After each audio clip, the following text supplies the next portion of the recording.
Espiritismo e atualidades, chegando até você, amigo da TV Fermes. E hoje o nosso assunto é mediunidade.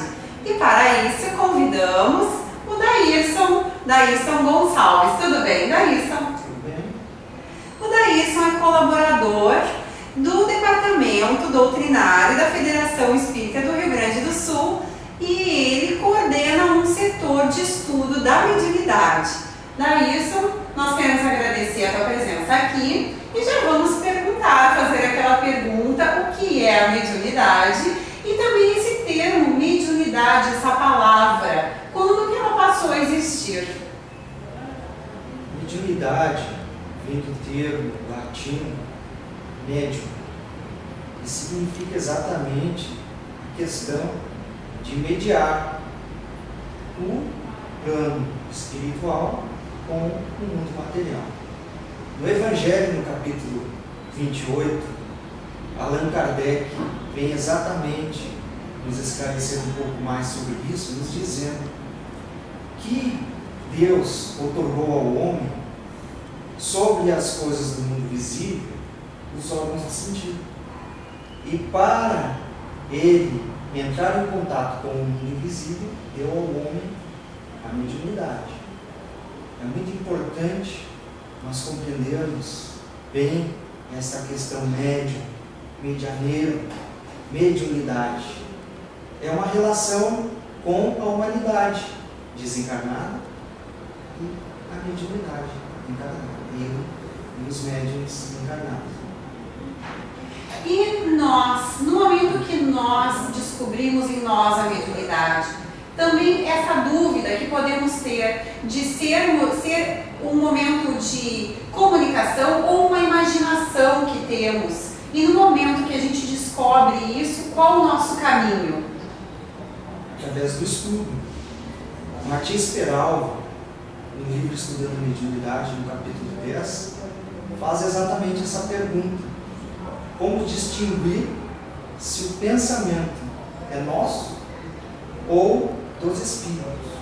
E não há outra maneira de nós procurarmos distinguir estes pensamentos senão pelo estudo, pela meditação, por medir a ação, por compreender as nossas deficiências, estudarmos quais são as dificuldades que ainda carregamos no nosso bolso, o que precisamos fazer para melhorarmos, e entender como nós nos comportaremos em determinadas situações, nós enquanto indivíduo, podendo dessa maneira, pelo estudo da própria mediunidade, ter condições de distinguir o que são os meus pensamentos, enquanto médium, o que são os pensamentos do Espírito.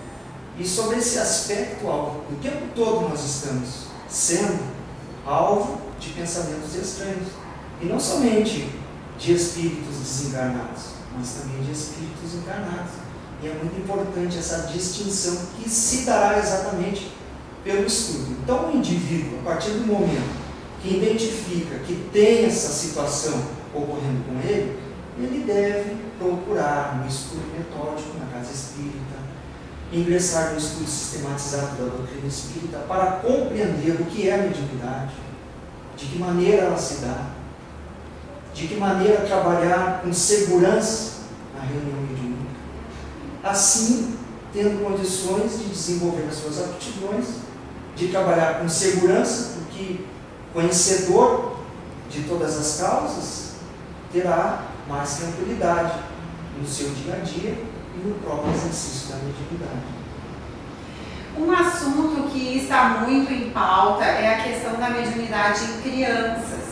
Como entender essa mediunidade e o que fazer no momento que nós percebemos que isso está acontecendo na nossa família, com um ente, mais próximo? É muito importante essa questão, e muitas vezes nós precisamos procurar compreender que para a criança isso é natural, não há nenhuma dificuldade para ela. Ivone do Amaral Pereira, por exemplo, lá no livro Recordações da Mediunidade, ela vai relatar que desde os 4 anos de idade ela via e ouvia nitidamente os espíritos. que havia um espírito chamado Roberto que senta à frente dela e conversa com ela, lhe faz referências, lhe dá conselhos, e que ela depois, quando editou o livro Recordações da Mediunidade, depois de já ter estudado o Espiritismo, ela ainda vai afirmar que não teria certeza se eram palavras ou se eram pensamentos, mas que havia a troca de ideias. E isso para ela era tudo muito natural. Ela supunha ser pessoas da família, por isso que não estranhava. Inclusive, Sueli Caldas Schubert, falando sobre o assunto, traz uma proposta muito interessante, que muitas vezes, se entendendo que a criança relata ter visto uma senhora de mais idade, que se mostrasse a ela um homem de família, para ver se o fato é real ou se muitas vezes pode ocasionar que seja imaginário. A própria psicologia admite o amigo imaginário, mas na extensão do imaginário. Porém, nós, enquanto pais responsáveis, precisamos ver a autenticidade da situação. Verificar com bastante tranquilidade. O próprio Allan Kardec faz essa pergunta lá no Livro dos Médiuns, no item 221, dos perigos inconvenientes da mediunidade. A resposta que os espíritos dão é que se essa faculdade ela se mostra na criança de forma espontânea, ela é natural e a sua constituição se presta a isso. Então, para a criança é muito natural. E os pais devem ter essa consciência e tratar a questão com muito respeito. Mas averiguar, por exemplo, se não há o terror noturno, se não há entre essas crianças alguma irritação. Feito isso, é importante que se leve a uma casa espírita, porque na casa espírita ele terá condições de tratar da situação com o respeito que a questão exige, e também o Evangelho no lar irá ajudar muito nessa questão. A conversa com respeito com a criança, procurando esclarecimento na casa espírita, nas obras espíritas, para dar a extensão do conhecimento na sua devida proporção à criança, também as preces, mas sempre o respeito a essa situação que está ocorrendo. Chico Xavier conversava com a sua mãe aos 4 anos de idade. Divaldo Pereira Franco relata que havia um índiozinho que o acompanhava.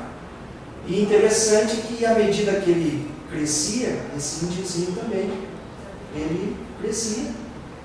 Então era muito natural, e a própria Ivone Pereira, neste mesmo livro, por uma ocasião, aos 7 anos de idade, está relatado lá no livro, ela vai dizer que tomou umas boas chineladas, a expressão que ela usa, que o pai dela não compreendia, porque ela falava com outro espírito, e ela relatava que aquele não era o pai dela, o encarnado não era o pai dela, e sim seria aquele outro, que ela conversava com um paletó muito comprido, com algumas abas na ponta, que seria característica da época da França, de Luís Felipe I, e que os encarnados não compreendiam essa questão. Mas para ela era muito natural, porque ela via constantemente, e percebia e conversava. Então nós temos que ter essa noção de que para a criança, muitas vezes, isso é muito natural. E procurar, em todas as situações, o centro espírita para um esclarecimento realmente maior e tratar a questão de segurança, amor e respeito. E a respeito da mediunidade em si, quando somos médiuns, temos essa faculdade ostensiva, se pode ser chamada assim, quando ela é feita para dar comunicações, para receber espíritos sofredores ou mesmo trazer obras literárias, nós podemos perder essa mediunidade? Allan Kardec também trata da questão lá no capítulo 27, perda e suspensão da mediunidade. Então, em muitas situações, o médium ele poderá ter suspensa a sua mediunidade, ou a perda da sua própria mediunidade. E neste mesmo item, os espíritos respondem que muitas vezes o médium deve avaliar de que maneira ele está se portando com a sua mediunidade. Quais os resultados que ela está oferecendo? Muitas vezes o espírito se afasta exatamente para demonstrar ao médium que ele não é dono dos espíritos. Que interroguem friamente a sua consciência para verem o que estão a fazer da sua mediunidade. E é exatamente neste item também que os espíritos vêm nos dizer que esse dom, mediunidade, esse dom de Deus, dizem eles, é dado ao médium não para o seu deleite, nem para a satisfação das suas ambições, mas para a sua melhora espiritual e para objetivar a melhora também da humanidade, a transformação dos homens. Então esse é o objetivo, esse é o foco da mediunidade. É dado ao homem para ajudar na sua transformação e na transformação moral da humanidade. Muitas vezes se há um desvirtuamento desse objetivo, em algumas ocasiões poderá ocorrer a perda ou a suspensão da mediunidade. Daí, são para os amigos que nos assistem na TV Férias e que estão com curiosidade ou querem se esclarecer melhor qual a literatura que eles devem procurar e também o caminho para esse estudo da mediunidade, além de obras, o caminho correto para estudar a mediunidade. Muito bem. Primeiramente, a obra que nós devemos procurar é o Livro dos Médiuns. Então, ler o Livro dos Médiuns. Após reler o Livro dos Médiuns. Após ler e reler, é importante que se estude o Livro dos Médiuns.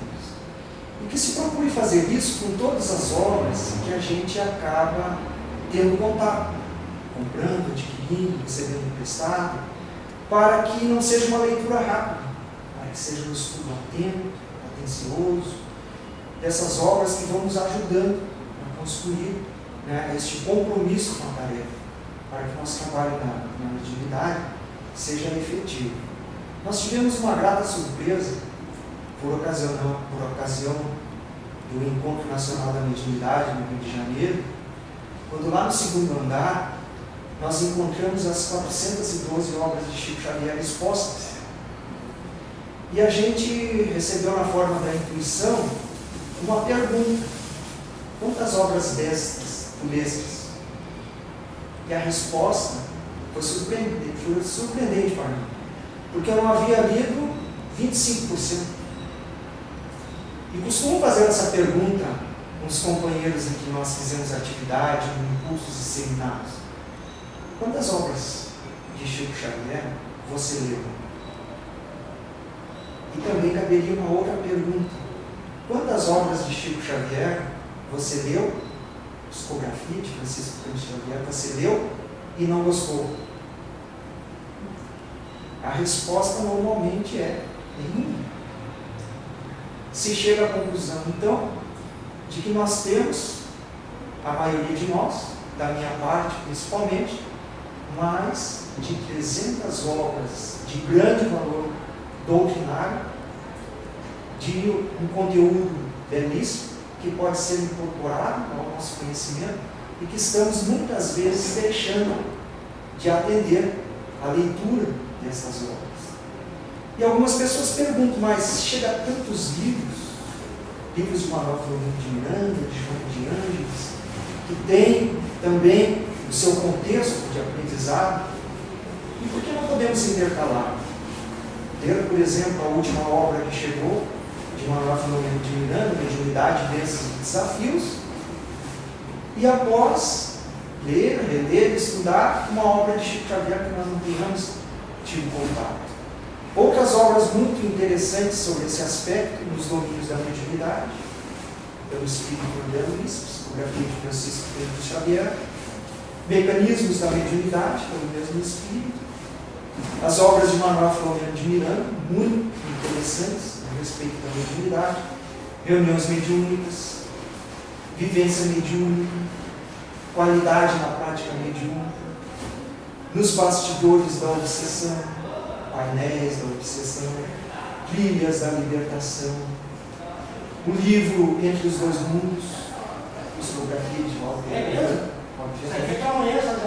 São livros que vêm nos ajudar a aumentar cada vez mais o nosso conhecimento, e exatamente nesse sentido, trabalhar com mais segurança. Porque Jesus nos disse: conhecerás a verdade e ela te libertará. E é nas obras que nós vamos aprendendo a conhecer essa verdade que vai se descortinando para todos nós. É no estudo que nós vamos fortalecendo o nosso psiquismo e tendo condições de sermos obreiros de Jesus nessa tarefa que é a mediunidade aqui na Terra. Daílson, para as nossas considerações finais, nós temos um termo que usamos bastante no movimento espírita, que é mediunidade com Jesus. Comenta um pouquinho para nós. É muito importante aquele que identifica em si a mediunidade e que começa a trabalhar nesse sentido, que ele possa se lembrar de que ele não é médium somente na casa espírita, somente na reunião mediúnica, que ele acaba sendo esse médium 24 horas por dia, e que muitas vezes ele não estará expressando o pensamento dos espíritos, mas estará expressando a doutrina do espírito que ele conhece. Então, que no seu comportamento diário ele procure adequar-se à proposta de Jesus na sua tarefa, tanto quanto no seu trabalho profissional, nas suas relações familiares, com a sua vizinhança, identificando as suas dificuldades e procurando tornar-se a cada dia que passa melhor e fornecer então essas ferramentas para o trabalho com Jesus. Então, o médium com Jesus é aquele que permite que a tarefa cresça em si, através dos seus atos, através das suas palavras, das suas atitudes, e, ao mesmo tempo, que abafa o seu egoísmo, o seu orgulho, e que vá, aos poucos, então, se tornando essa ferramenta tão imprescindível para a transformação da nossa humanidade. É muito interessante nós analisarmos a própria questão de Pedro. Os primeiros contatos de Pedro com Jesus, enquanto ele ainda era Simão, ele vai dizer, quando Jesus o convida, que ganharemos nós com isso. Então era um homem rude, como muitos de nós somos quando chegamos ao Espiritismo.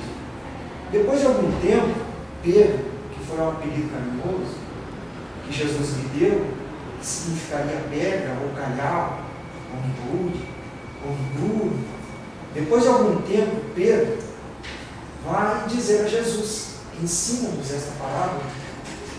Então percebemos aí que ele já se modifica, que as suas concepções, pelo próprio contato e os ensinos de Jesus, já se modificaram. E a pedra, então, já se cinge perante a luz. Quase já no final do convívio com Jesus, ele vai propor ao mestre: ensina-nos a orar. Então já era um homem completamente modificado desde o primeiro contato com Jesus. Já era exatamente a luz se fazendo mais abrangente através dele. E perante essa proposta, Jesus nos contemplou então com uma prece maravilhosa que todos nós conhecemos, que é o Pai Nosso. E todos nós somos assim.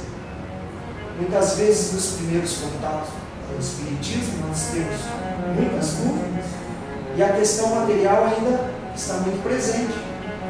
Conforme vai se passando o tempo, nós vamos estudando e lendo estas obras e nos inteirando de todas as responsabilidades que temos, nos identificando com Jesus.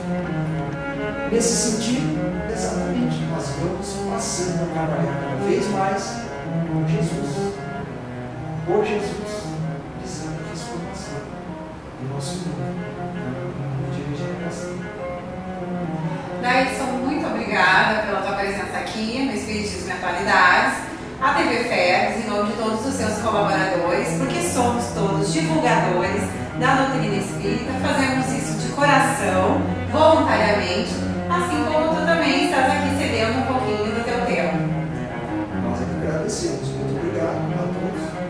Que possamos seguir essa linha de amor que Jesus nos deixou, mostrando o nosso caminho para a nossa própria felicidade. Muita paz a todos e continuem conosco, acessando os nossos links e nos seguindo pelo Facebook. Muita paz!